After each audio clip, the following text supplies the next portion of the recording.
Welcome to the Science of Parenting podcast, where we connect you with research based information that fits your family.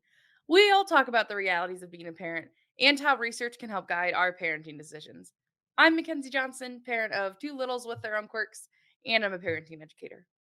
And I'm Lori Cordles, parent of three in two different life stages. Two are launched, and one is still in high school. And I am also a parenting educator. And today we are continuing our season 7 by talking about preschoolers. Yay, Yes, preschoolers. we do. I feel like every time we're like, oh, babies, Yeah. oh, toddlers, oh, preschoolers. But there's great things about each stage. But I Oh my do gosh, there are. enjoy. I love all of the learning about the world and the roles people have and gender and race, like all Yes. these things. They're learning so much about the world as preschoolers. Love They it. are. They are.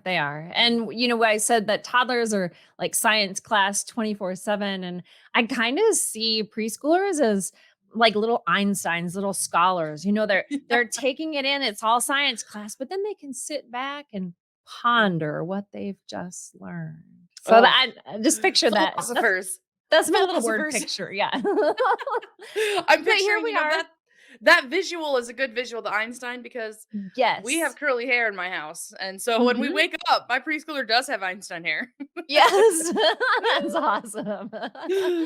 So yes, here we Oh, are, season 7, and what we're doing in season 7 is we are taking 2 of our previous seasons and kind of smashing them together and taking a little bit of a deeper dive with both of them together. So Temperament, season 3, from fall of 2020, and Child Development from spring of 2021, and we're talking about temperament based on the age of the child. And so while we have been spending time in infants and toddlers, this week we're going to really focus on the child development milestones and things that are happening in that preschooler, while at the same time looking at how temperament comes into play with them. yeah. How we see that temperament play out in preschool. Love it. So, we, of course, are going to do the reminder, like we've done every week, that parenting and interacting with our preschooler and all of our kids is a bi directional process, which means it is a circle with direction, with arrows flying both directions, All over. right? Our kids' characteristics, who our child is, their temperament, their health status, just who specifically that child is going to influence us as parents. We think about the ways that we interact with our child, and our child influences the way we interact with them. And then we do things that encourage our children to act a specific way. And then, right, the cycle just like loop, Whether we loop, know it loop, or loop. not. Yes. So it goes both directions, and understanding that our kids' temperament alongside ours is going to influence that relationship and the interactions we have, and why it can feel different. People will be like, oh, Mhm. your favorite kid. And it's like, well, the way that you love them differently and the same, like the same amount and Exactly. in different ways. That is also part of that bi-directional, like this thing with this kid, our temperament, goodness of fit, and all of it. All of All of it. it. Yes, yes. So, just a quick reminder then, too, about what temperament is. And we take our definition from Mary Rothbard and her colleagues, and we look at temperament as this physiological basis for individual differences. So, it's that Mhm. internal, that bodily function in terms of reactivity and self-regulation.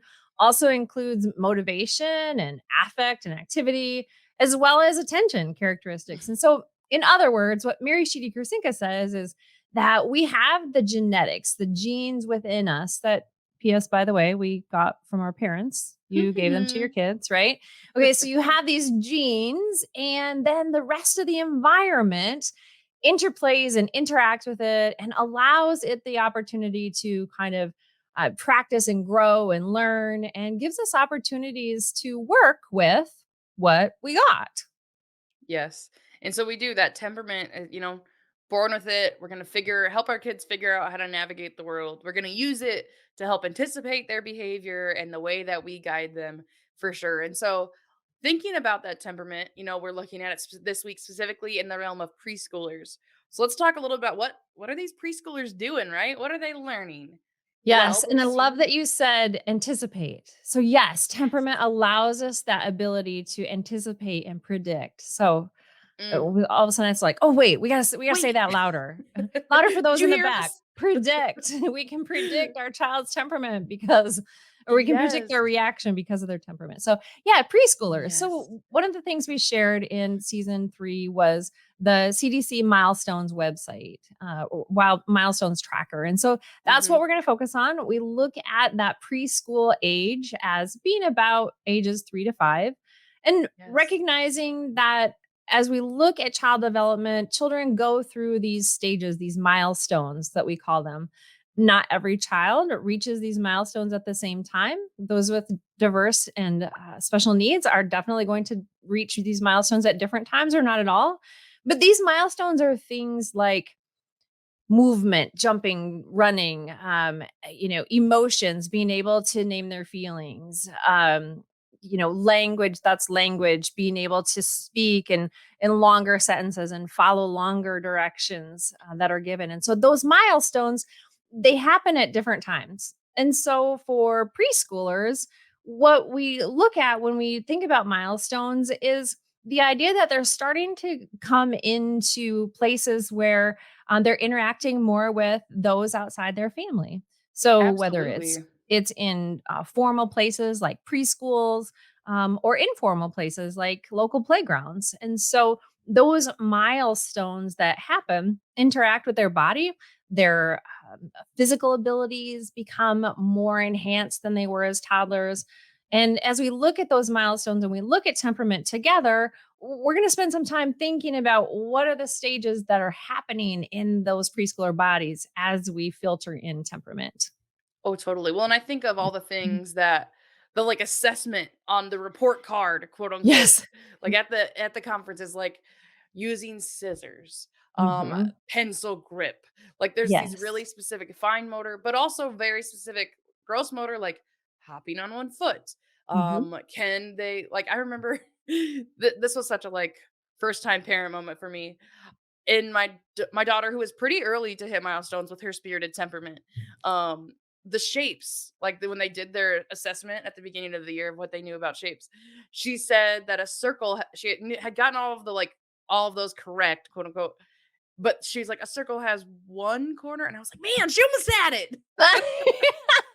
But these very specific things, right? Like, Yes. they're learning, yeah, the both the fine motor stuff, the gross motor stuff, the academic stuff, the all of it, and that there's so much about how the world works. Like, they're trying out a lot of pretend play.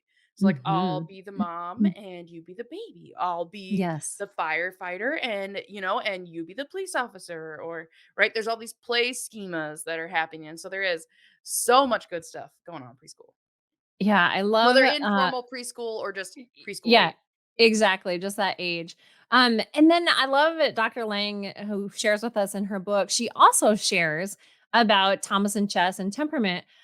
But additionally, what she talks about with that is that goodness of fit between the child's temperament and the parent's reaction.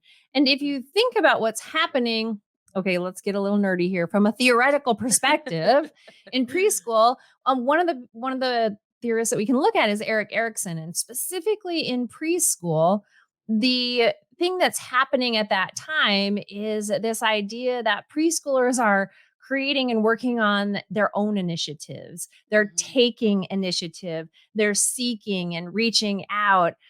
Versus, are they feeling more doubt? Are they not so sure about what they're doing? Do they feel shame when they can't accomplish something? So you take that Eric Erickson initiative versus doubt, and you mhm, toss that in from Dr. Lang's book, and she talks about goodness of fit. And we say, okay, so if we understand our child's temperament and we begin to learn about that specifically at this preschool age, can we offer our child more opportunities for initiative building and self esteem mm, building so that as we learn more about the reactions, we can pull back and have them not experience so much doubt in themselves or yeah, shame themselves for what they can't do. yes. Can we And pause? I was like, yes. for, like, a second, I just feel like we need, like, a little example here. I have one that comes to mind. As you think about parenting your kids when they were preschoolers, like a task. like an Mm. initiative versus shame kind of task. So the one that is going on in my house right now is around like coloring. Ah, That yes. my daughter will ask me, instead of saying like, "Mom, I want time with you," it's like, "Mom, will you color with me? Mom, will you play with me? Mom, will you?" But so then Right. that's the thing we've been doing is like sitting at the table and coloring side by side occasionally. Mhm. And there was this day we were sitting together and I was like, "Yeah, we're here. I put everything else aside. We're connecting." And she looks at my picture and she goes, "Mom, I can't color inside the lines as good as you can." Oh, And I was yes. like, "No, you're supposed to feel good about us being together." Yeah, Um, right? and so I did like, "Okay, take a breath. That's not what she said." Yes. Like, that's what her current thought is. Right. I was like, "Well, not yet." So Uh-huh. I tried to reframe because I do want her to feel a sense of like pride, growth, initiative. Mhm. And I was like, "Oh, you know what? You're getting better, right? You're still improving. Yes. I'm a grown up. I've had a lot of practice at this." Yeah. Like, I have had a lot of practice coloring. That is the thing I enjoy. But it was like, "Oh, but not yet. Like, we're getting there." But there are Oh, these yeah. really yeah. What do you have anything like that with your kids, like, that you can think of around initiative in preschool? I do. So I actually taught preschoolers for a whole school year, and they were 3-year-olds. And so I used to Mhm. say I love teaching 3-year-olds because watching that initiative, while at the same time recognizing those opportunities that when they feel doubt, I could jump in and like be that cheerleader for them. And Yes. so I specifically can think about a day that we were getting ready to go outside. Everyone was putting on their coats. And I knew that this little dude was going to have a Oh. meltdown Yeah. because everyone was taking initiative to try to get their zippers up. And I knew that he struggled with Mhm. fine motor skills and that zipper was gonna be an issue. And Yes. I could see, like, it written all over his body language, "I can't do this, I'm afraid. Everyone else is getting their Oh. zippers up." And I just went over and I got right down and real quietly I said, "I'm gonna start your zipper and you finish it." And that at that age, I saved him from shame. Yes. And that I saved him from his own doubt, like, okay, like, I'm not a hero, it was just a thing, right? Just a little moment, But yeah. at his age, preschool, everyone was taking that initiative, and, and I knew his temperament, he was an intense Mm. kid, and I Mhm. knew that, we were gonna be late to getting outside if he threw a tantrum, you know, Yes. and if he Yes. melted down because he was suddenly embarrassed in front of everyone. And Mhm. so that was that I can even remember, like, the color of his shirt. That was Yes. one of those moments where I was like, "Yep, this is that exact initiative versus shame and doubt. Eric Erickson, boom, right Yeah, there. here it is. Here But it is." I do. There's so many, like, specific little tasks that kids are learning at this stage that, yeah, by the time you're in school age, for most kids, it's like a like, Yes. don't think a thing about zipping your coat once you can do it. You don't Mhm. think a thing about Yes. pouring your own milk once you do it. But it's such a unique age for all of that. Like, Mhm. learning to do all that yourself is such a big deal. Yes. Yeah. And Mhm. then when you talk about Thomas and Chess and their goodness of fit, as a parent, as a teacher, as a caregiver, when you can recognize and adjust your behaviors, your reactions, your tasks, your how you say things to them, all of a sudden that good fit happens. And even in moments like that, when he realized that I wasn't going to shame him, and not only that, I was going to save him from embarrassment from his peers. Mhm. Dude, you don't even know how many things went right Oh, after that some yes. days because he Yeah. trusted me. Like, he Yes. trusted that I wasn't going to shame him when he Mhm. couldn't meet the initiative that everyone else was doing. Yes. Goodness of And fit. that like, sometimes those things will sneak by us. You and I had this conversation recently. I don't remember what it was with my daughter that I was like, "Oh," she said something to me, and I was like, "Oh my gosh, I should have anticipated that. Like, I should have seen that coming." And then you were like, "Okay, but hold on. But listen Yeah. to the rest of the story you just said, like, but Yeah. you came around and you repaired or you caught back Yeah. up or you gave Yes. her a chance to process it." And so, like, yeah, we don't have to plan to catch every single moment in our preschoolers' lives. There's benefits when Yep. we do, and there's opportunities down the line when we don't Absolutely. catch it in the heat of the moment too, for sure. Absolutely. So Oh, yeah. So let's like dig into this. Okay. How do we see this temper play? Like, yes, in these initiative type tasks and in other tasks, how we seeing it play out with our preschoolers? Absolutely. So we're going to cover this just like we have the last couple of weeks through the 9 traits, remembering that our 9 traits are a continuum. We get them all.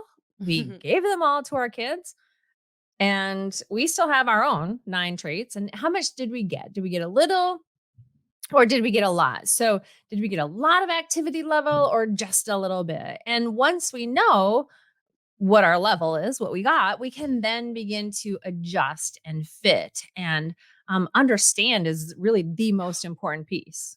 Yeah. Yes.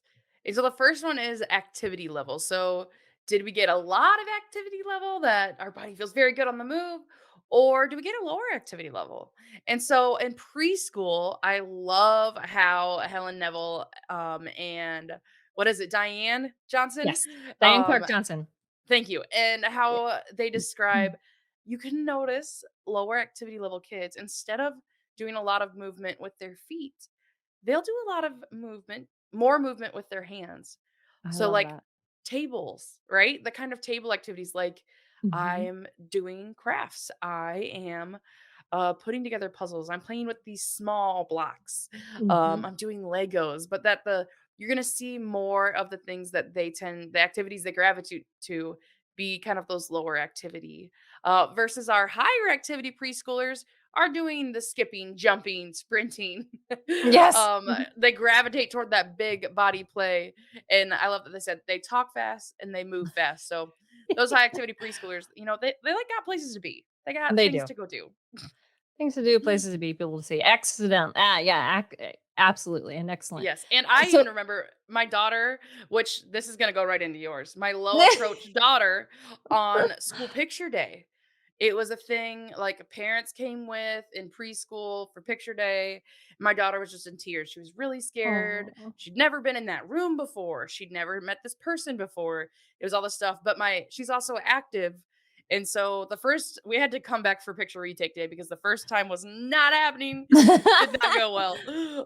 In fact, I wish I could show that picture that we got from that first session. But the second time around, ready, knowing I could anticipate her low approach, right? It was going to be hard, but we used that high activity level to get out some of the anxiety. So we were in a hallway while we were waiting, Oh, and I yes. remember feeling so ridiculous because the like preschool secretary was standing right there doing the pictures up, and I was like, we're gonna sing our favorite song and we're gonna skip down this hallway while we wait instead of standing Oh, in line. So we were getting out some of that anxious energy, and so, but I could yes. anticipate it because of Uh-huh. her approach and activity level. Yes. But okay, so let's I talk love more that. about that approach. That's awesome. Okay, so approach withdrawal is the next trait. It goes right hand in hand with the third trait, adaptability. Remembering that approach withdrawal is kind of that initial reaction to something new, someone Hmm. new, while adaptability shares information about what's happening in those transitions. How comfortable do I feel in those transitions? So in preschool, we might see exactly what you described, that Picture low day. approach, like picture day. I don't want to go and take a picture with Hmm. some strange person. If there are Hmm. substitutes at preschool, if there are new people coming into our play group, if we are Yes. that new person in the play group. I vividly remember my preschoolers with low approach standing literally on the edge of the sandbox, wanting so Oh. desperately to get involved in play. Like literally their front body was leaning into the play group, but their feet were like stuck as if they were in Oh. cement. And their Hmm. whole body language is screaming, I want in, but I don't know how. I'm afraid.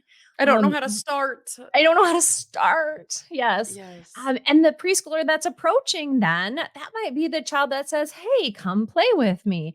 That might be the child that is the first in line to go on that field trip to the fire station. That might be the person that at the field trip is asking the 3 questions a minute, right? Um, and so that approach withdrawal in preschoolers plays into that ability to adapt. So, how then do they transition? And preschoolers have a lot of transitions, just like we said with toddlers, where everything is a transition. We're moving from room to room as preschoolers. We're moving from activity to person to person. And so when we come along and think about temperament, we think about that low adaptable preschooler, we see that child who really does, say, no, I'm just really not interested in making this change right now. Mhm. Um, and I also like to think of it this way, like they're a planner, like they have a plan. And I love hearing you talk about, asking your preschooler, okay, so what's your plan? Right? Because she has a plan. Mhm. And that, she's thinking about it. I also love in Helen F. Neville's book, she talks about that low adapting preschooler might be kind of bossy with their friends. Mhm. A, because of that plan, and B, because they know in their mind what they're comfortable with, right? Yes. And so the adaptable preschooler then is that preschooler that, they're going to get along easily with others. You might see them go with the flow. They can change plans fairly quickly. It's raining outside. We can't go outside. Okay, no problem. I'll go do this instead. Mhm. That the whole idea of flexibility, where you might have to teach the less adaptable preschooler to have some flexible thinking. That's not natural to them. It's Yes, I possible, it's just not yes. natural. Yes, I regularly have been having conversations with my daughter when like, with her cousins, kids she Mm. feels safe with, Yes, and, so she's like, "Well, they wanted to do it this way, and it's wrong." and it's wrong. And I was like, "Well, it's not wrong, it's different than what you had in Yes. mind." But so she needs that coaching, with Mhm. her less adaptable temperament, coaching her through, well, if you're agreeing to play with somebody, you have to agree on the same rules of your play, right? Like, how could you compromise? How could and it was like, you but it is different than, my niece that's like, "Yeah, sure."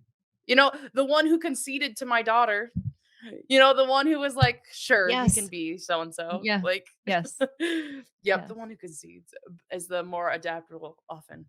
Anyway. Absolutely. Well, and then in intensity, I love how in the book Temperament Tools that they describe a more emotionally intense child, that everything is fabulous or horrible. And I will add, Either and or. you know, And and you you know. know they think it's fabulous or horrible. Right? Excited is ecstatic, and and happy is through the roof, and mad is also through the roof, right? But those emotions are expressed very vividly Mhm.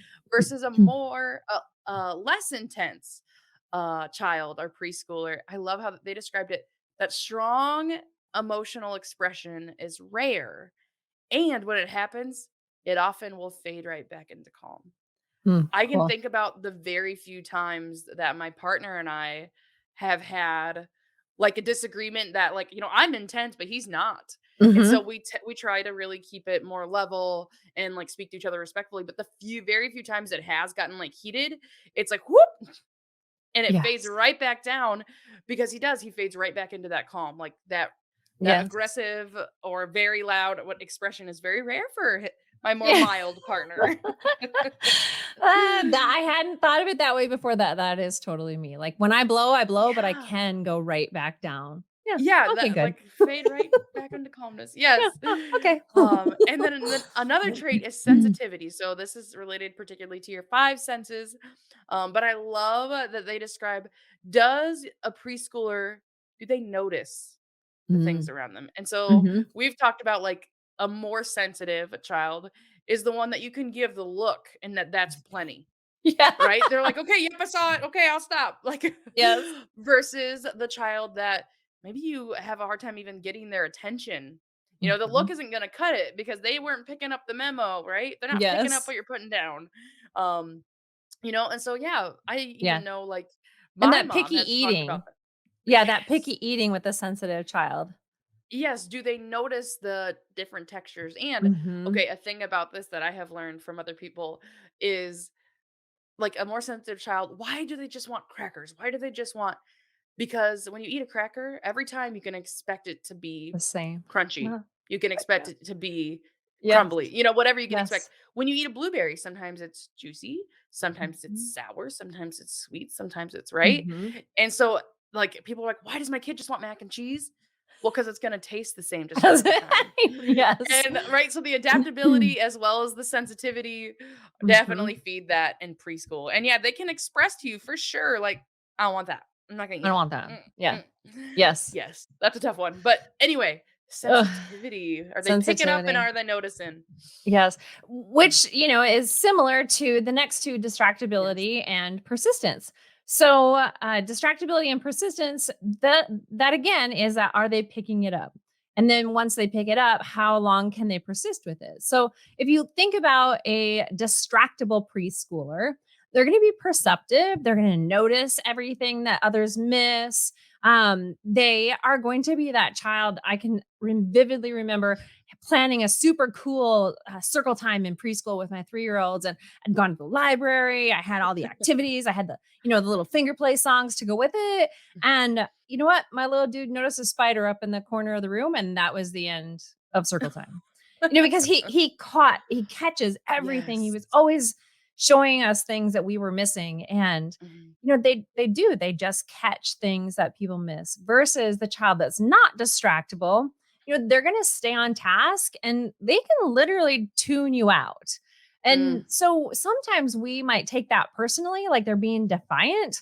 mhm. But honestly, if they are very low, less distractible on that continuum, they're not distractible at all. They actually really may not be catching your subtle hint, and then tap on that they're also less sensitive. Dude, like they are in the zone going down, and you're going to need to get in their Mm, space, and literally within their eye frame, and be like, hey, yoo-hoo, here. mhm, But that's distractibility. They can tune you out if they are not distractible, and they notice everything if they are distractible. mhm. Then the So this is my persist daughter stopping to see the ants on the way to the car. Oh, absolutely. Yeah, those itty bitty tiny ants. Yeah, absolutely. Ugh, And yep. then the persistence. So, the next step then is persistence, in terms of, okay, then once they notice, how much do they persist at it? And so a child that is um persistent, they are going to practice and practice and practice, almost sometimes to the point of perfectionism. And Mm, they really want to color in the lines. They might toss mm, three papers away because they weren't ugh, coloring the picture like they wanted to. They didn't create the yes. house. The smile was wrong on the face that they created. Mm, Their block tower, they might kick it over because it wasn't exactly how they wanted it. And so that persistent child is going to keep practicing through mastery. Where the mhm, child who's not persistent, again, thinking about child development, this stage of initiative versus doubt, the child who's not persistent is really going to find frustration when things are hard. And they're going to probably back away from those hard things. They get discouraged quickly. They don't want to try hard things. Please don't make me. And again, we might think of that as defiance, where it might be a little self preservation on their part, yes. where I don't wanna feel shame. I don't wanna feel bad about what I can't do. Please don't make me. And so Mhm. I'm just going to stand here with my arms crossed, stop my foot, and say no. Okay, that's a little self-preservation, because they already know that it's not gonna be the way that they want it to be, in terms of Mhm. it's not gonna look right. It's not gonna feel right like everyone else's. Yes. Well, and that also I think of the less persistent kid that like, I think of painting pumpkins. We painted Oh, pumpkins yes. with some friends, and, like, the more persistent child is there, is not stopping, is Mhm. needs a long time, the less persistent even one of my friends, when we do activity, like, crafty stuff together, Oh, "Oh, I'm yeah. gonna be here for, like, 3 hours, so." Yeah. And she's like, "Dude, I was done 10 minutes in. Like, I did it, I'm gonna Exactly. get out, and I'm gonna let it go." And so I I'm think of that out, in tapping out. preschool. Yes, in the types of projecty things that preschoolers do. Beautiful thing about a less persistent Yes. preschooler is like, "Hey, you know what? I tested this out. Good enough. Good Like, enough, not for good me. enough." Yeah. Yes. Yes. Oh my So gosh. our last 2 traits then are regularity and mood. So with regularity, we think about that schedule piece. Are they the clock or are they the cue? That's what we talked about with babies.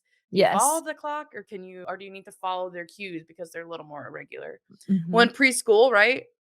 It's easy to anticipate our more regular kids, that the Mhm. schedule comes naturally to them and fits right in. One challenge is sometimes with our high or our less regular, our more irregular kids. Mhm.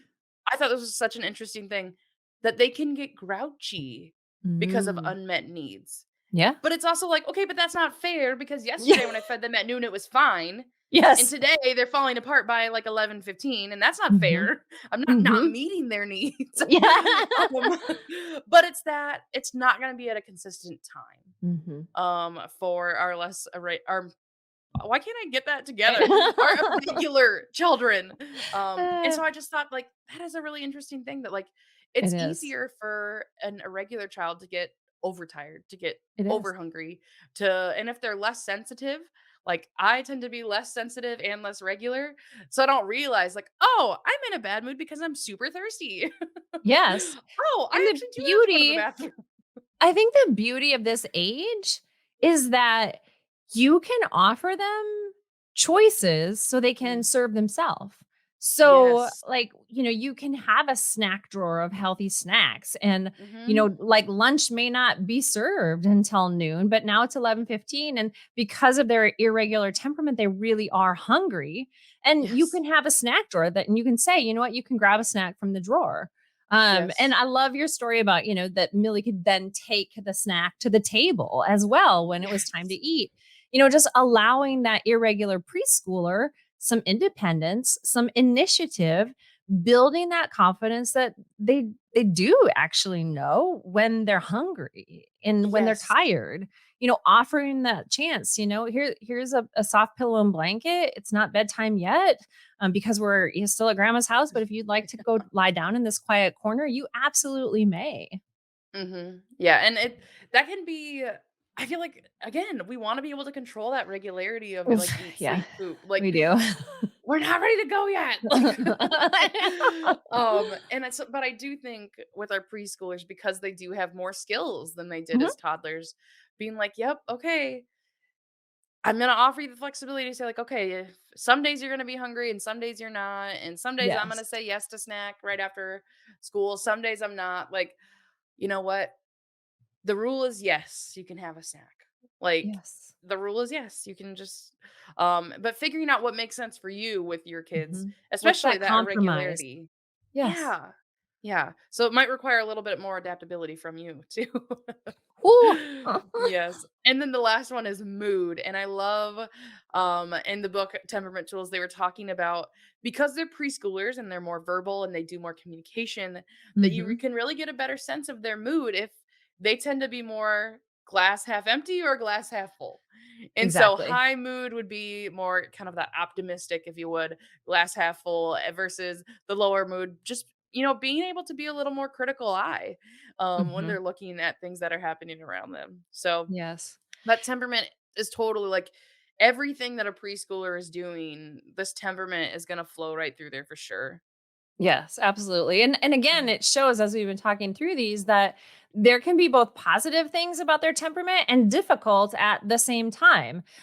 And at different ages. So, where we maybe, when our child was an infant, that high activity level meant that, they were going to try to practice those physical milestones quicker. Now, here they are in preschool, and we're kind of wishing they, would sit still more or, Yes. wouldn't race out ahead of us so far. Wouldn't And run so, through the restaurant. Please sit in your seats. yes, exactly. So, same kid, same temperament, just a different age. And now we feel differently about it. We felt Mhm. okay with it when they were 2. And now that they're 4, we're not feeling okay with that. Just that Mhm. recognition of that understanding is there. Yes.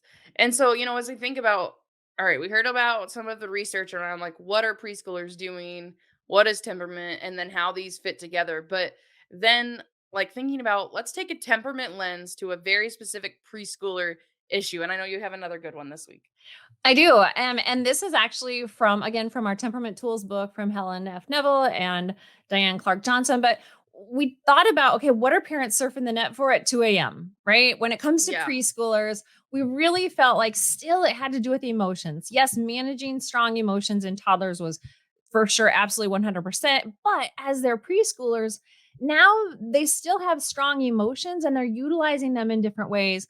And there's actually kind of a phrase for that, and that is that emotional intelligence. And so, yes, as you've heard that as an adult, or if you're in your business and you've heard about EQ or emotional intelligence, that's really a skill that we work on in preschool. And what that is it really is that idea of building that whole process of understanding not only our emotions, but the emotions of others. How can we have that flexible thinking? And Mhm. then we're also going to bring in a couple of articles from Mary Sheedy Krasinka. She's had some blogs recently on her website, parentchildhelp.com, about aggressive behaviors in preschoolers and how we can coach them emotionally through them. So we're going to play around with those a Yes. little bit. Do you want to Yes. start with the skills? I do, and I love that Okay, term emotion coach. That gives me a right? different perspective of like, what am I doing when you're falling apart? I'm gonna coach you through this emotional experience. Like, yes, that's a thing I can do. Yes. I'm So going to that one of coach the you. yes, one of the first things, recommendations that they have is to help kids name those feelings, right? They can tell you what they're feeling when they can begin to recognize it. And so, there's some of the obvious ones, obvious feeling words like mad, happy, sad, right? Hmm. But we know there's more complicated, right? There's disappointed versus frustrated. There's feeling left out, or excited or Hmm. proud or anticipating, right? Like, "Oh, this is gonna be happening soon." But there's all these, not that our kids need to have like every emotion word ever in the vocabulary, but the more words we can build with them, right? So maybe we start when they're toddlers doing the mad, sad, happy kinds of things, and then we can get into some of those more complex ones like embarrassed. But we Hmm. can build that into their vocabulary so that they can tell us about it. That they can tell Yes. someone when they do need help navigating emotion, like, yeah, I'm feeling kind of embarrassed. Hmm. Or, you know what, I'm feeling left out. And yeah, maybe that's why I was mean to so and so because they made me feel left out when I wanted to do Exactly. this at the kitchen set with them. Like, Exactly. Oh, so yes. naming that feeling is a big one. Super important. And then the second step that we can do is we can help them to calm down. And that includes ourself. Yes. And you might be thinking, okay, wait, I think that the science of parenting, they have a very, very important flagship strategy that they talk about Mm-hmm. when it comes to calming down. And that is that idea that we can ourselves and we can teach, especially our preschooler, how to stop, breathe, and talk. And remember that that stop allows us to gather ourselves back together, allows us to recognize, okay, wait, things are not happening like I want it to do. Emotions are raging out of control. I am in my downstairs brain. My child is in their downstairs brain. We need to get back to our upstairs brain. Stop. Take a breath, whether that's literally or figuratively. We could take a nice long 6 or 7 second breath, which remember research says is super awesome for us. And we can begin to shift the dynamic or shift the direction of those feelings. When we stop, breathe, talk, what we are doing is making a purposeful connection with our child, with ourselves, with our emotions. And it's just this conscious effort to be able to say, okay, things aren't going the way that I want them to. I'm going to bring it all back in and then go in the direction that I want things to happen. Yes. That's that idea of calming not only our child down, but ourself as well. Oh, for sure. And that really does go right into kind of the next two are to understand the feeling and to describe, or sorry, to describe the feeling and to measure the feeling. And Yes. so this idea of understanding the feeling, when we stop and we're like, I have a feeling, right? This big exclamation point is one way we describe it, is like, there is a feeling. There's a feeling. For me, it It's is very big. strong. um, but that teaching that to our kids also helps them understand it more. I think even I feel like I'm still really learning this as an adult, but the physical experience of a feeling. Like, Mm, so what is my body doing? And so like I've realized I feel this particular emotion right behind my eyes. Like yeah. I feel tension in my shoulders. Like, and so Mhm. getting more in tune and more mindful of what's happening of the experience you're having and understanding what it is. And sometimes it is explaining to your Mhm. child, right? Especially as we start to teach those more complex emotions of like feeling embarrassed, feeling Mm. disappointed. Those are essentially vocabulary words we're introducing to them. And so defining that so they can understand when I say, are you feeling left out? Right? Are Mhm. you feeling disappointed? Are you feeling frustrated? Whatever that those emotion words might be, and so helping kids understand the feeling and Yes. then helping kids measure the feeling. And I love this that you can, I'm a little disappointed or I'm just really devastated, right? They're both Yes. similar feelings, but the difference in the amount. And one of the other things I think goes right along with that, that we talk a lot about, we talk about a lot with our kids is this idea of like you can feel more than one thing at the same time, Mm. and so we Yes. talked about it with my daughter when we had gone away, not that long ago, and she was like, "Well, I missed you, and I was having fun with grandma and papa." Like she felt bad, Right. like I wasn't supposed to be having fun. And I was like, "Yeah, both of those Mhm. things can be true, right?" And so you can Mhm. feel left out and feel, right? Like glad I'm playing with this other friend. Yes. Um and so I do think you can feel a little of this and a lot of that or a little of both. Yes. And so helping your kids measure like is this a little or a lot, and being cautious not to assume how much it is. As a parent, that's Exactly. hard. You are so Exactly. upset, and they're like, "Well, not that, man." Yeah. So these are ways that we can help our kids build emotional intelligence, right? We're naming the feeling, we're helping to calm down, we're measuring the feeling, we're describing the feeling, and also understanding that there may be first feelings and second feelings. Mm, So maybe we see that our child is angry, but what was that first feeling that made them angry? So mhm, they might have been frustrated, or they might have felt lonely, and then they felt angry, and their response or their behavior is one mhm, of anger. But we can help them begin to understand, well, what was that first feeling?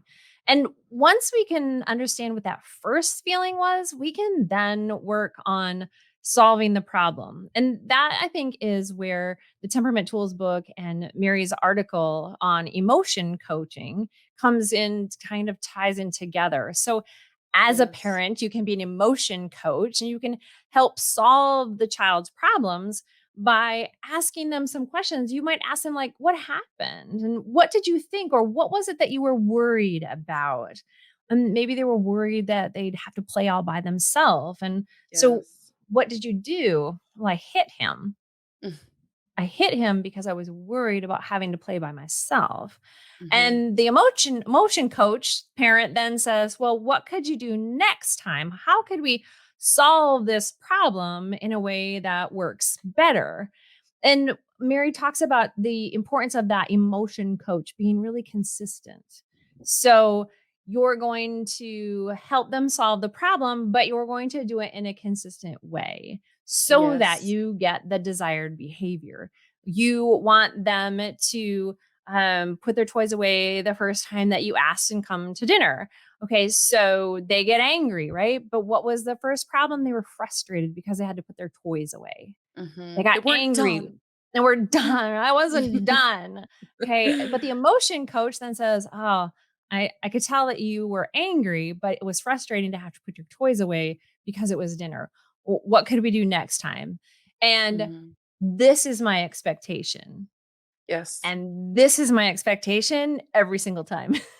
Yep. Not maybe today and maybe in 6 weeks, but every single time this is Mhm. my expectation. And sometimes it's super hard for us to be consistent, but especially with intense kids, with non-adaptable kids, with kids who have Yes. high activity level, those more challenging, as Mary calls it, spirited kids, they need us to be consistent so Mhm. that they can expect our reaction to their behavior every single time. Yes, we can predict by using their temperament.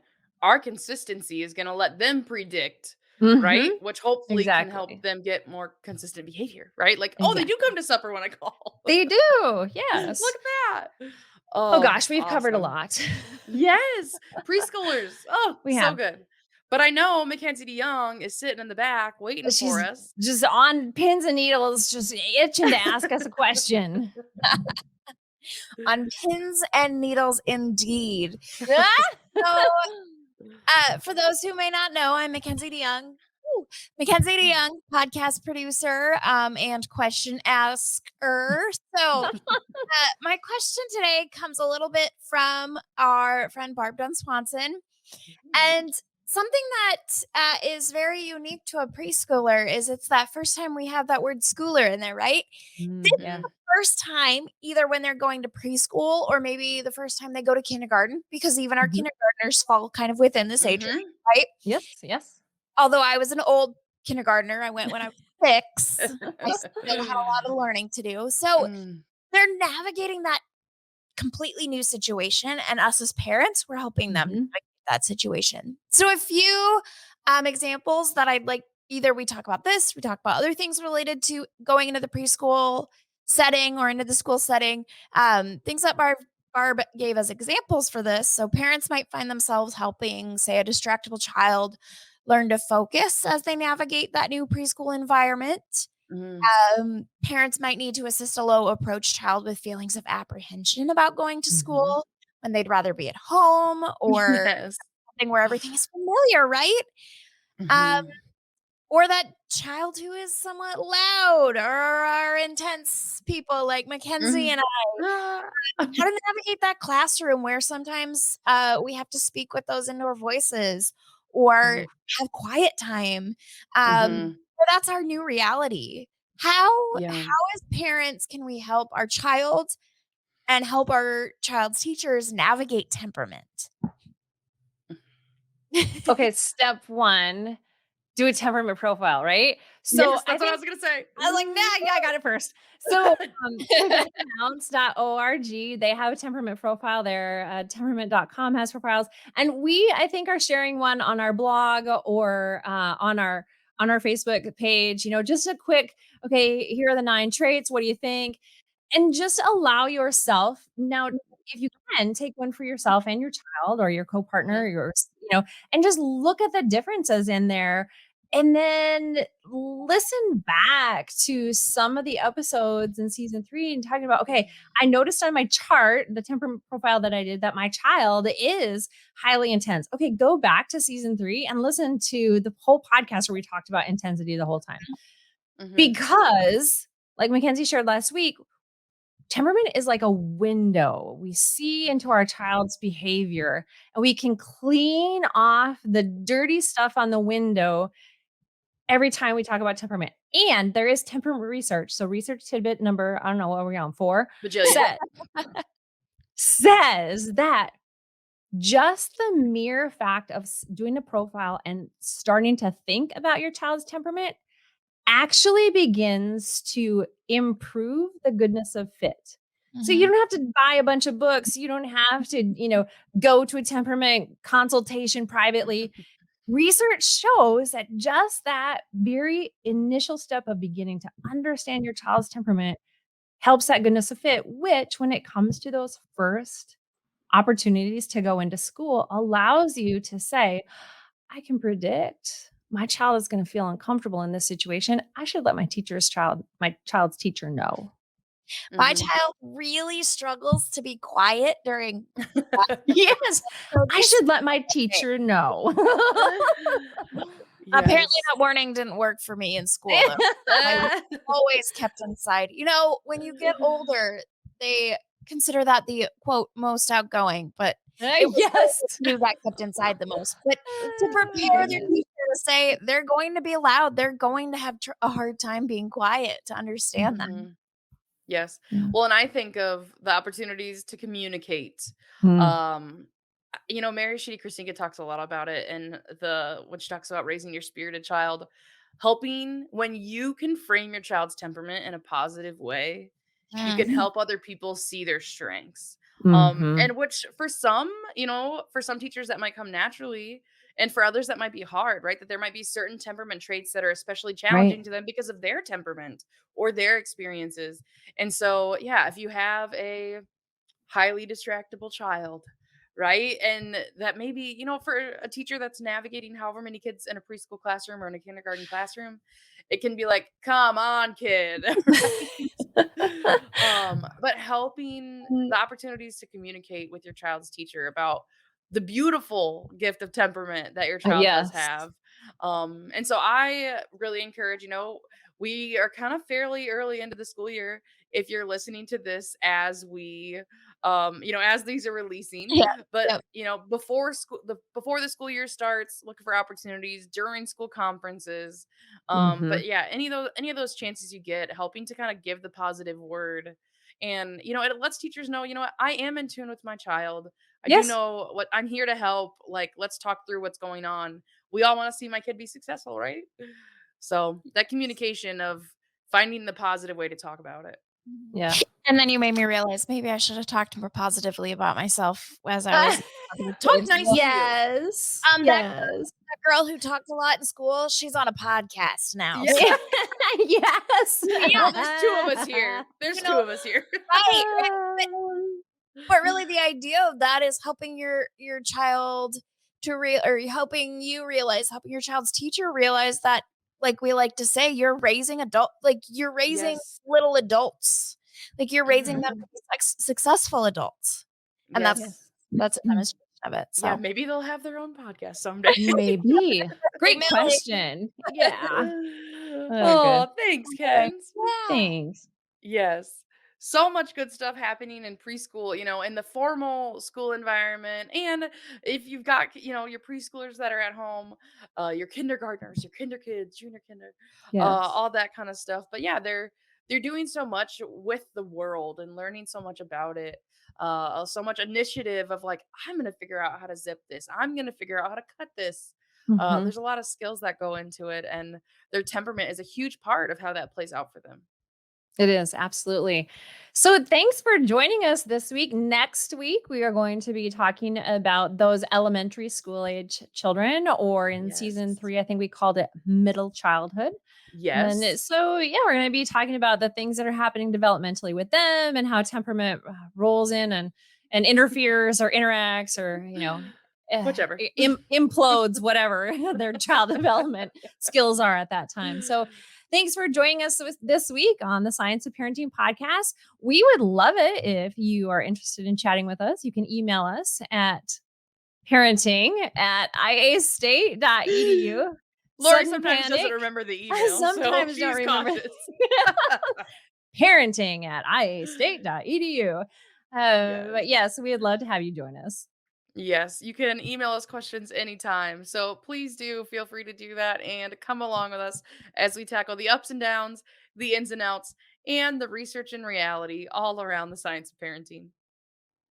The Science of Parenting is hosted by Lori Kothals and Mackenzie Johnson, produced by Mackenzie DeYoung, with research and writing by Barbara Dunn Swanson. Send in questions and comments to parenting@iastate.edu and connect with us on Facebook and Twitter. This institution is an equal opportunity provider. For the full non-discrimination statement or accommodation inquiries, go to www.extension.iastate.edu/diversity/ext.